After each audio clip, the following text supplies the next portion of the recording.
চলো আজকে আমার রুমটার একটা মেকওভার করি। প্রথমে রুম থেকে সবকিছু আগে বাইরে বের করে নিয়েছি। অনেকদিন পরিষ্কার করা হয় না, তাই অনেকটা ধুলো পড়ে গেছে। আমার বার্থডের জন্যই আমি রুমটা আবার সাজাচ্ছি। সবাই আমায় কমেন্টে জিজ্ঞাসা করে, দিদি তোমার রুম পিঙ্ক কেন?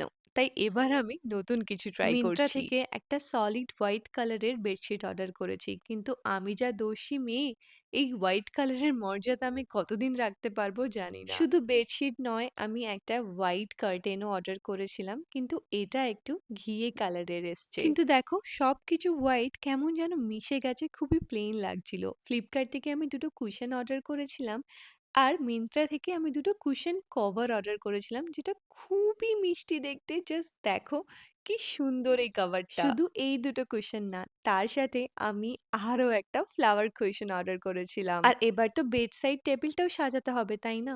তার জন্যও আমি ফ্লিপকার্ট থেকে একটা ফ্লাওয়ার ভাস অর্ডার দিয়েছিলাম। এই হোয়াইট ভাসটাতে আমি রেড কালারের ফুল দিয়ে সাজিয়েছি। ও আর হ্যাঁ, তোমাদের কথায় আমি মিররটাতে কিন্তু একটা স্ট্রিপ লাইটও অ্যাড করে দিয়েছি, এবার দেখতে আরো মিষ্টি লাগছে। আর এই যে আমার রুমের ফাইনাল এই লুক। পুরো রুম মেকওভারটা আমি আমার বার্থডের জন্য করেছি, তো আই থিঙ্ক তোমরা গেস করতেই পেরেছো এবার আমার বার্থডের থিম কি। আমার রুম সাজাতে খুবই ভালো লাগে, আর এইবার বার্থডেতে আমি ঠিক করেছি থিম হবে হোয়াইট অ্যান্ড রেড।